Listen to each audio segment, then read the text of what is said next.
Hey, what is up, guys? Welcome to today's episode of Omni Athlete. On the show today, we have a really special guest, Anna Symonds. And Anna is a professional rugby player and a really powerful voice in the CBD world as an advocate for not just athletes in general, but really the healing and recovery and rejuvenative powers and aspects of CBD and plant-based medicine as a whole. So this interview, we cover a really big spectrum, and one of the aspects of this conversation that I know is going to really touch you guys and really hopefully inspire you to connect deeper with some of these aspects that we talk about consistently is how much courage Anna demonstrates in really connecting to the love she feels when she competes. And this is a theme that comes up for us consistently on the show. And I really want you guys to grab onto it because there is a level of performance that she talks about that she's connected to. I mean, she's been playing rugby. This is her 19th year playing professional rugby. That is incredible. Think about that for a minute. 19 years in football. If you're playing for 3 to 5 years professionally, that's something that your body can withstand. That is something, let alone in a sport like rugby, where there's no pads and the collisions at times can be just as intense. And there isn't nearly the level of support staff around you either. So one of the elements of her competing that's allowed her to stay at that level has been this connection to love and this authentic energy and alignment that she feels when she's really pushing herself in that environment at her best, not from a place of hatred, but from a place of love and grit that's connected to it and all the different edges that love has to it. So enjoy this conversation. It's really fun for any of you that are interested in learning more about CBD and the power it can have and just plant-based medicine in general. This is a great conversation too, because we do get into some of the details of that aspect as well. So without further ado, here is Anna Symonds. Enjoy. Hi, everyone. Welcome to another episode of Omni Athlete. We created this show and company to empower your performance with the wisdom and techniques of the world's highest achieving body, mind, and spirit competitors. Okay, so today's guest is a multiple-time national champion and all-star rugby player, a mixed martial artist and CBD educator determined to shift the cultural perspective around how we heal, grow, and thrive through plant medicine. She has conducted customized CBD seminars at over 100 plus organ dispensaries and has educated thousands of people about the science behind CBD through her work as the director of education at East Fork Cultivars. As an athlete ambassador for the nonprofit advocacy organization Athletes for Care, she shares her unique experience as an elite competitor who has felt the benefits of CBD on her performance and recovery throughout her 19-year rugby career. It's my pleasure to introduce to Omni Athlete, Anna Symonds. Welcome to the show, Anna. Thanks, Josh. Excited to be on. Yeah. So I actually want to start in an interesting place. As I was doing the research for our interview, I came across this quote that you shared, and I wanted to read it to you and just hear from you what it means to you, okay? Yeah. So the quote is, "Only to the extent that we expose ourselves over and over to annihilation can that which is indestructible be found in us." What does that mean? Well, actually, that quote comes from a Buddhist book that I'd been reading, and so it can be taken a lot of different ways, and you can take it as something for personal growth, for the search for wisdom. But I had posted it with a picture of me playing rugby, yeah. And I think to me it applies in all those ways. But physically, you don't achieve greatness without taking risk. And when you play a physical sport, a contact sport, you really have to put your body on the line, and you have to choose to be brave again and again, and to really, in each of those moments, to not back down, to throw yourself into that risk, that, annihilation of either, maybe physically you might get hurt, or, your pride can get wounded if someone gets the best of you. And so it's just about kind of, for me, that perspective of being courageous and taking risks in order to grow and become bigger. What is that role of choice? So you said something there that's really powerful. I think this choice to be great, this choice to continue putting yourself in those situations that may be uncomfortable, they may be challenging, they may be painful, whatever the case may be. What for you, in your experience as an athlete, has allowed you to continually make that choice to keep going back and keep working to perform at that level? Yeah, I am a stubborn individual.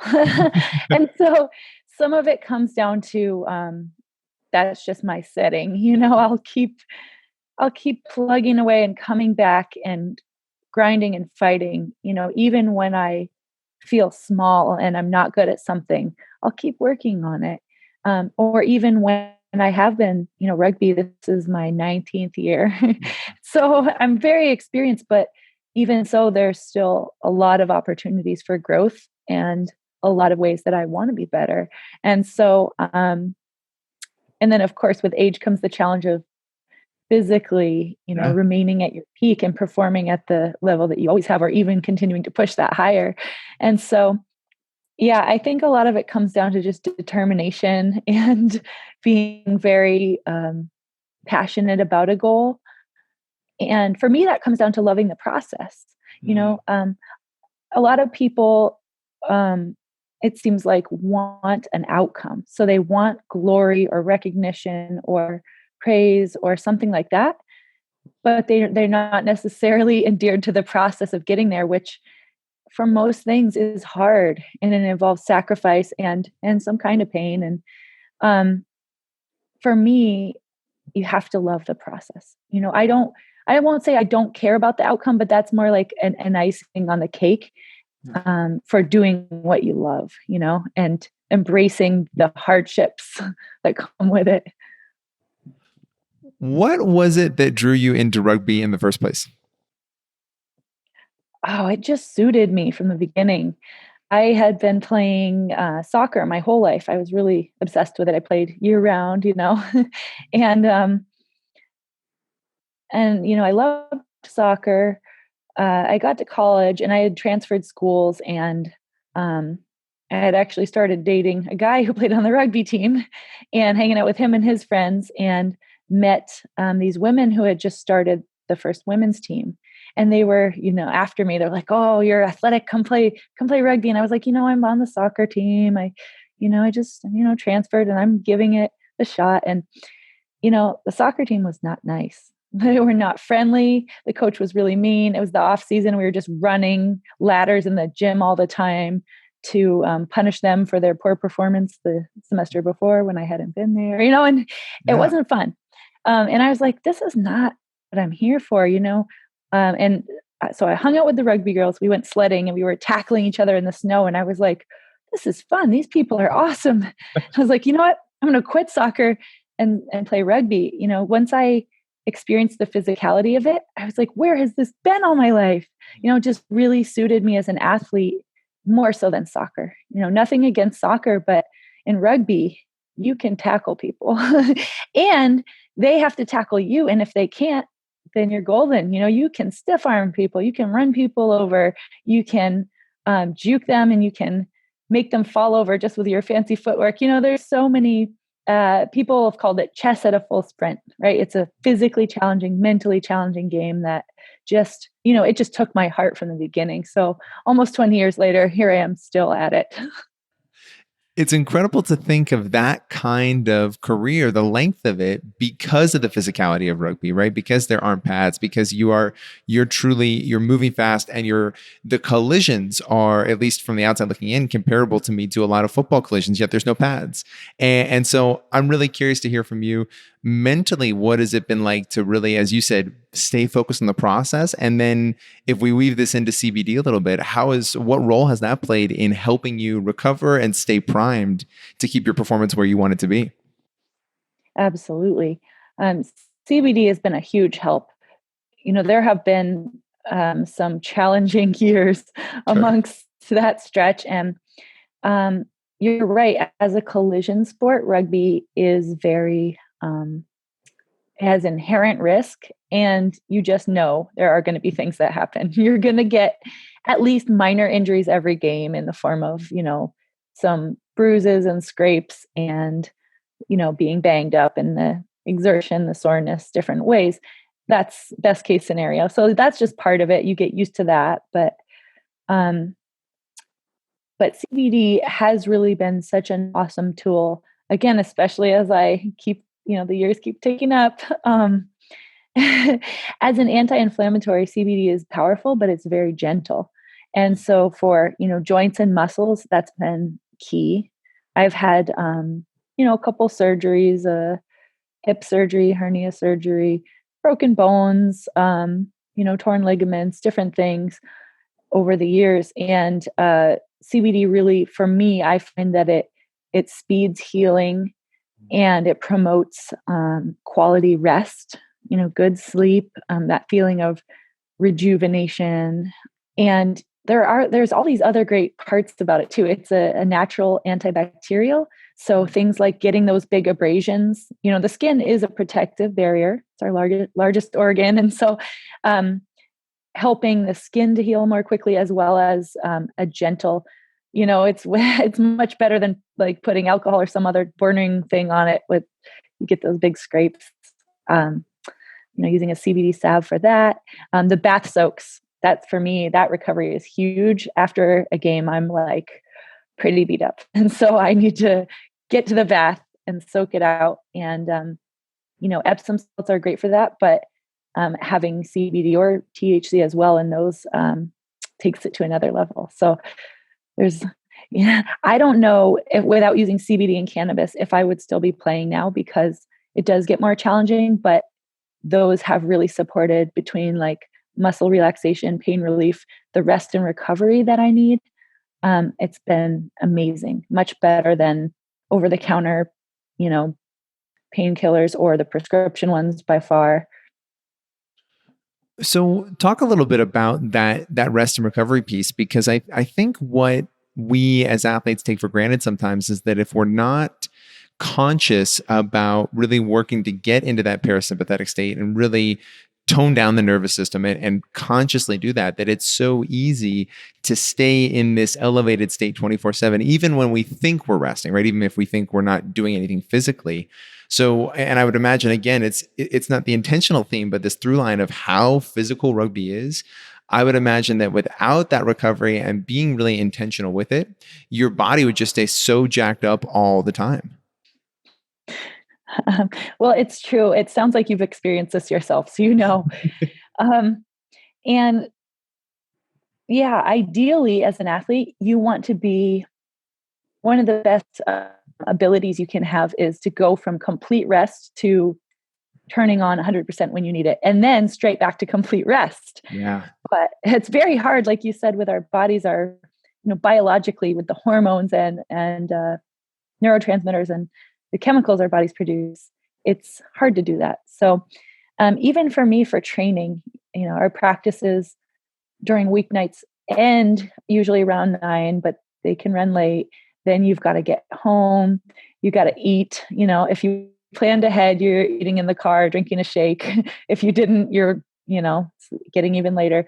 You got to shower. You got to, there's all these things. And so, and a lot of times, we lift early in the morning. And so you need to get to sleep.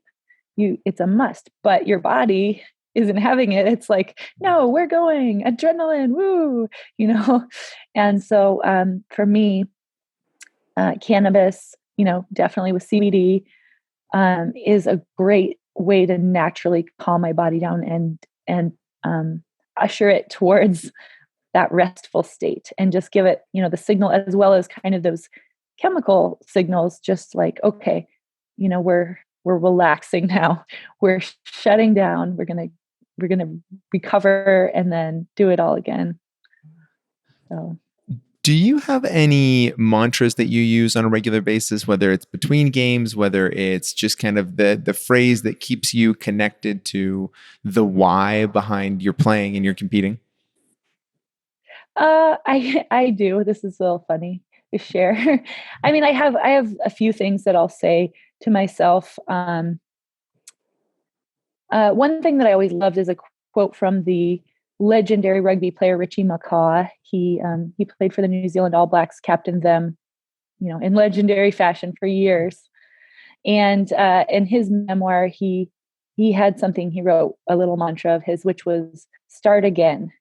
And you have to always, no matter how experienced you are at something or how much you feel like you've worked and built towards something, a lot of times we just have to start again. Life circumstances or, injuries, they're inevitable in sport. And so it's not a matter of if it's going to happen, it's more when, and we don't usually control that. So having the mentality that, you just have to be willing to start again and rise from the ashes like a phoenix, um, so that kind of mindset. And then there's another one that I personally have, which kind of stemmed from my dabbling in MMA. I trained for a few years and had a couple amateur fights, and I really loved that experience. It was just too hard to do both with rugby, Sure. and it would get different injuries in either one. Then really, it was a car accident that kind of put me out of it. Um, but I still, in my heart, when I'm doing especially hard conditioning or something like that, uh, and I feel myself like falling back a little or just softening, I tell myself, you are a fighter. You are a fighter, fight, like keep fighting. And that experience too of fighting, it's you feel like your body is sending you signals like in between rounds, you're fighting really hard, and then you get this little break and your body is sending you a signal, we are going to die, stop doing this, stop, you're going to die.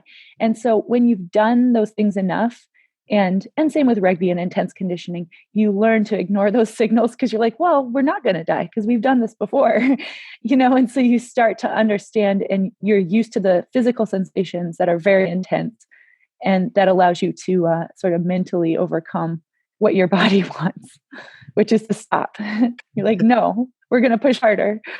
We're fighters. We're going to keep fighting. It's so powerful. And the reason I ask too, Anna, is because I'm curious, one of the pieces of sport that we really love exploring and pulling the thread around is how does sport and your career, your mindset, the way you approach it emotionally, how does that show up outside of sport? And so with mantras like that, right? Start again, you're a fighter. Like I would imagine that's shown up in your life in other areas in some pretty powerful ways. Yeah, absolutely.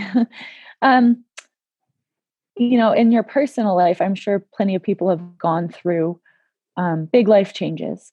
And for me, I'm divorced, and things like getting married and then getting divorced, um, they're a process, and a lot of times that does involve starting again in different ways. And I've been lucky enough to have life as I knew it burned down to the ground around me a couple of times. Um, and I say lucky enough because really, even though, of course, we feel emotional devastation in those experiences, um, it's an opportunity to start again and to really rebuild in a different direction that maybe you wouldn't have imagined or wouldn't have felt daring enough to do.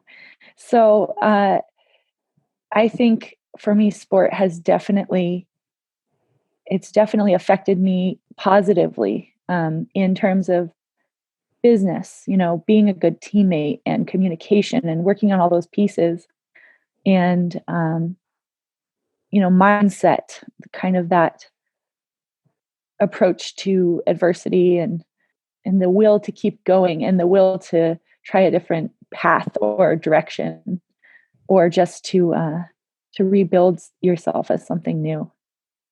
To embrace the impermanence of life, the inherent impermanence. So, would you consider yourself, Anna, to be a spiritual person? And if so, what is your path to that spiritual connection, whether it's religion, whether it's, any particular training? What is that connection for you? Yeah, I am not religious per se. I'm not, uh, my parents raised us, they brought us to church a little bit when we were kids. And then after a few years, they were like, okay, you can decide if you want to keep going. I grew up in a small town and the church was like right next door. So you could walk over there. And so, I've had exposure to religious teachings and readings, but I'm not an adherent of a particular religion. Um, Spirituality, I do think, is present in me and throughout me. Um, it's a great mystery. I I think agnostic, it's kind of a bland term, but it's the best description of the way that I feel, which is that we can't know.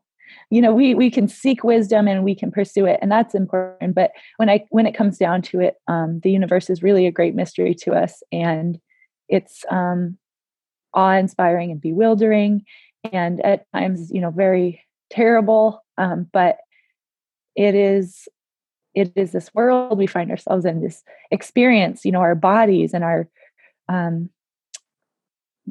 everything we go through. So yeah, I do think that it's important to me. It's just part of everyday life rather than something that I go and do at certain times of the week. How does that show up in sport for you, or does it? Does that connection to that mystery, that wonder, that pursuit of understanding, or at least of experiencing, how does that show up when you're playing rugby? Oh, I think that's such a great question because it really does. So for me, playing rugby, it's sharing a connection with people that is beyond words. Hmm. Your teammates, you bond, you understand, you communicate through things like just your body language or even just being on the same mental wavelength. And a lot of decisions you make on the fly. Things change really rapidly in rugby, and so to communicate with your teammates and to work together and to really be creative and express yourself. And I think that's one of the beautiful things about rugby is you get to see people express themselves. And physical expression, to me, things like rugby is really not very different than dance, which is something that I also enjoy, which is just a way to manifest this energy that's inside you and the beautiful ideas that come up of moving your body this way or that way. And so, and for me too, the experience having on the rugby pitch is not just with your teammates, it extends to everyone out there. So my opponents, I love my opponents. The better they are, the better I can be. The more it takes to overcome their skills, the more I can push mine to the limit and show off what I can do. And you can only do that with, the better and demonstrate your abilities. So I respect and love my opponents as well. And I just deeply appreciate that experience we're all having. I really get into flow state where time kind of drops away and you're just existing in the present and you just feel the most alive. It's like rugby is like flying, like soaring through the air. So. I can feel the energy right now, and it's energizing, no pun intended. And the question that comes up for me that I'm really curious for is, so that was that a shift that you made, or was that something that was inherent to the game of rugby? And what I'm asking specifically is that sense of love towards your competition, that as they get better, you get better, that kind of very natural connection. Was that something that you felt in soccer, or was that something that shifted when you got to rugby, or what has allowed you to really grab onto that? Yeah, that's insightful because I do think that rugby in particular fosters that mentality and approach. The culture of the sport has always been, out on the field, you go hammer and tongs and you go your hardest against each other. And then afterwards, you actually socialize with the other team. And it's part of the tradition of rugby that the home team provides food and drink, and you actually mix and socialize, talk. Sometimes there's songs people sing, rugby songs that everyone knows. And so it's this great tradition. And it's part of why you have friends from other teams. A lot of times we'll stay over in another city to hang out with them and go out with them. And then, of course, you end up, if you play on select sides or higher teams, you end up playing with some of those people as your teammates. So it's this bigger perspective that we're all in the sport together.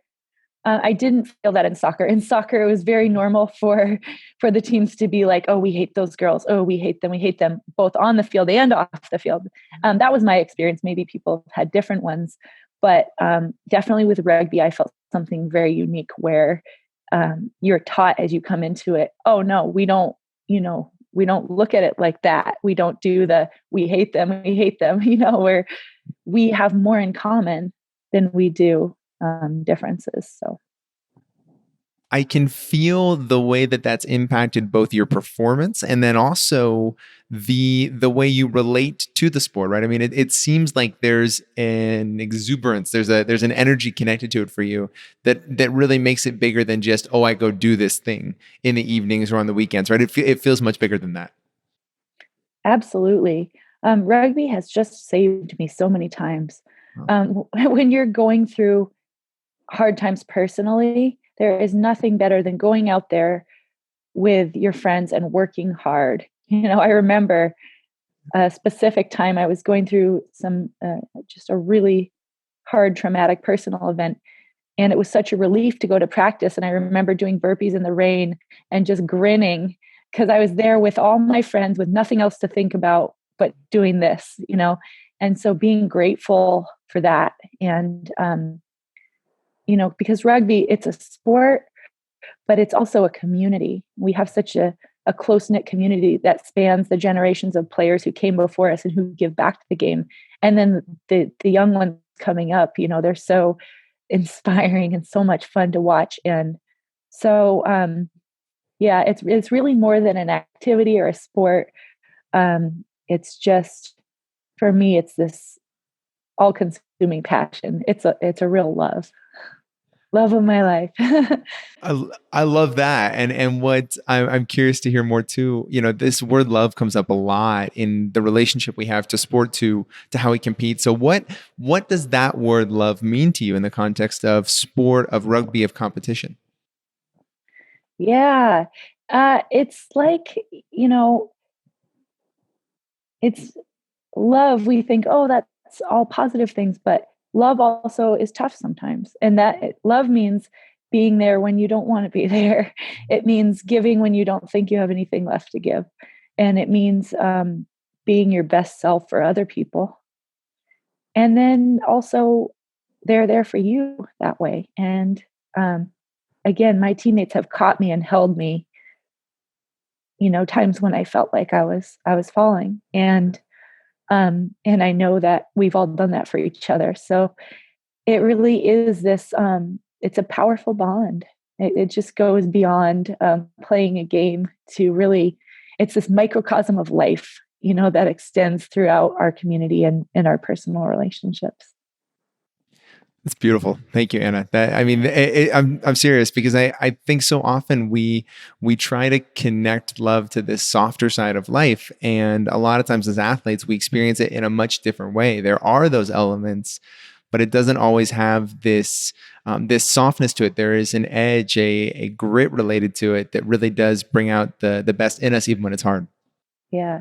Yeah. And for me too, I always say honesty is one of the highest forms of love. And, I have certain teammates who will be very direct in their constructive criticism. And I love that. Sometimes it's very hard and you're like, okay, maybe that skill, I need to work on that, or this certain decision, I'll take this way the next time. Um, but for someone to be honest to me it's such love. And that is tough. It's tough to do. It's tough to hear, but it is love. And, in the same way, those teammates, when we go against each other in practice, for them to be gentle with me wouldn't be loving. It wouldn't make me a better player, so we're hard on each other too. And that's also love. So let's take a slight left turn, but I think it's all connected because I know that there's a similar level of passion for you around CBD and around really changing the perspective that a lot of athletes and coaches and just people in the athletic community have around it. So if we could, this is kind of a giant question, and I'll let you go in whatever direction feels right. But what are some of maybe the big myths, the big pieces of CBD that as an athlete, you really want to help athletes learn may not be true? Well, there is a lot of misinformation out there. I think it's important to understand that not all CBD products are created equal. There are a lot of really just crappy things out there in the market that at best might be ineffective and at worst could be harmful for your health. So you really want to do due diligence in choosing anything you're going to put in your body. And so what that means for me, of course, you have to consider the source material, cultivation, something that was grown organically or, beyond organically with the regenerative permaculture type methods, so that you are getting a plant residues. Cannabis plants, including hemp, are also bioaccumulators. So they'll pull toxins from the soil like heavy metals and pesticide residues, petrochemicals. And those things will pass into the extract as well when it's pulled from the plant. So there's a lot of industrial hemp grown places like China where they don't have strong regulations around it. Right now, it's very easy to import things to the US and sell them without testing or without quality testing. So that brings me to the next point. You want organically grown source material. You want products that have third-party testing results easily available from an accredited lab, not kind of the in-house type of thing. And you want a reputable company. Reputable doesn't necessarily mean well-known either. And that's the hard thing. There are definitely companies who have the money to get their brand names out there. And they might have really fancy packaging that looks premium, but it might not be a good product. So you want to look for a full spectrum or broad spectrum product, meaning it keeps as much of the plant source material as possible. All of those hundreds of different chemical components really in the plant that support the therapeutic effects. And so versus products that are made from things like isolate or distillate, which are processed down to either just the CBD molecule for isolate, or distillate can have, some other, a couple other components potentially added back in or retained. But you really want that full spectrum. And I think that's a tricky thing. There's, you can get, if it's a hemp derived product, you can get a USDA certified organic. And then there are also some others that go a little beyond that, more for cannabis than hemp. But yeah, we have to do some groundwork right now as consumers because it's just a newer industry. So there's an ownership that I hear you really encouraging us to take as athletes, right? Or as coaches for that matter, too. Anybody who's looking to just understand how CBD can affect them. Where does this passion come for you? Like, what was the bridge into CBD and into this world for you as both just an athlete and a human being that keeps you connected to it now? Yeah, I was actually introduced to CBD by a good friend of mine who lives in the Bay Area. And at the time we were dating, and he went through some severe medical experiences where he developed a rare disorder called aplastic anemia, which is essentially bone marrow failure. And wow. So the only treatment was a bone marrow transplant. So he had to pick up his life. His life was on the line, and he moved to Baltimore for several months to be treated at Johns Hopkins. And so part of all of that treatment involves chemotherapy. They have to kill off all the old bone marrow. And then they put the new bone marrow, and then you don't have an immune system for like a year. You're like a newborn infant. So he went through this very intense experience, and he was using medical marijuana. He was mostly using edibles, medibles. And so I was there with him, go and visit him in Baltimore. And, we were in touch a lot besides. And so he was very plugged into medical marijuana. And he was like, have you heard about this CBD? He's like, it doesn't get you high, but it's really good for recovery and healing. And for you as an athlete, I think it would be great for you. You should look into it. I was like, oh, okay. And this was probably, again, like 2014.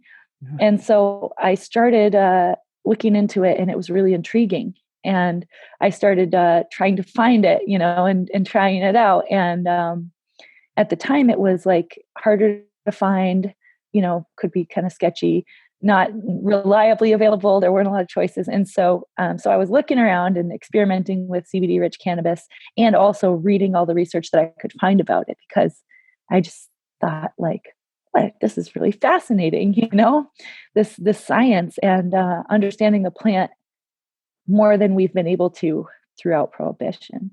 So then I was lucky enough that my personal interest intersected it, but I connected with East Fork Cultivars, my company that I work for now. And they wanted to launch an education program around CBD to help people understand, what does the research say? How can I best use this? Know and not know yet. And so, luckily for me, they thought I was the person to do it. So I got that great opportunity to spend even more time reading about CBD, and then, to the level where I could then teach what I'd learned to other people. So, so it has been a passion, CBD and, cannabis, therapeutic cannabis, but plant medicine in general. I think all of those things are really, they just feel, it's just kind of like, oh man, I don't want to say like a calling, but it's just something that that really aligns with me, and I just, I think when you experience this wonderful benefits from medicine, you naturally want to share that experience with other people and say, hey, this is what worked for me. It might be different for you, but just so could be an option for you. Alignment was the word that came up for me. So that's cool that was the one that you shared. And it feels like there's this really exciting intersection of alignment, of passion, of energy. And this has been absolutely incredible. But before I ask my final question, where can these guys go if they want to connect with you online? Oh, yeah. Well, I'm very easy to find on Instagram. It is, I am at Exit Drug. Again, cannabis being not a gateway drug, but an exit from other addictive substances. And then we also have at CBD certified on all the social media. You can find us also at eastforkcultivars.com. And I think those are the best ways. Awesome. So the final question of the show, this is called Omni Athlete in large part because what we want to understand is what it takes to be the ultimate mind, body, and spirit competitor. So the final question of the show for you is, what does being an Omni Athlete mean to you? Oh, that's great. To me, being an Omni Athlete means that I'm coming forth in this effort with my whole being. So, mind, heart, and body are all aligned. Again, there's that word, my energy, my life force. That is really what you feel like when you're playing rugby. You are just bursting forth and radiating.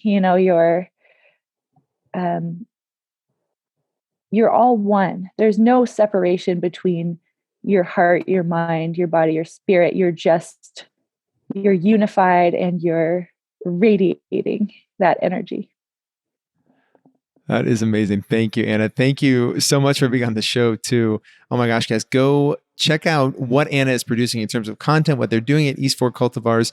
Everything in Anna's world, one of the things that you'll learn really fast is there is this literal radiant authenticity to everything she does and everything she shares. And as an athlete, we so often feel like we have to keep parts of ourselves in segments. We have to compartmentalize. We have to say, I'm this over here and I'm this over there. And one of the things that jumped out at me, and I know will jump out at you guys when you go into Anna's world, is that that's not how she lives. She is who she is. And that authenticity brings out the best in her performance and that radiance and exuberance in life too. So go check out what she's doing, connect with her online. And until next time, thank you for listening to this episode of Omni Athlete. Hey, what is up, guys? Thank you for watching another episode of Omni Athlete. Please go like and subscribe to our podcast. That is our goal right now, is just to build this community as big as we possibly can, and we need your help to do it. So like and subscribe, share our content, guys. If this content adds any value to your world, that helps you perform, connect, go deeper, go wider, whatever it is that it does for you, if it provides value, all we ask is that you share our content and help grow this community. We can't accomplish our goal of elevating global consciousness through sport without you. You are an integral part of this mission and this purpose, and we need your help. So please go like, subscribe, and share our content, and continue to help us build and grow this community that is truly motivated to not just elevate consciousness, but elevate and shift the very culture of sport so that we can truly experience the athletic experience in a brand new and energizing way for so many people, guys. So thank you, and please like and subscribe. Until next time.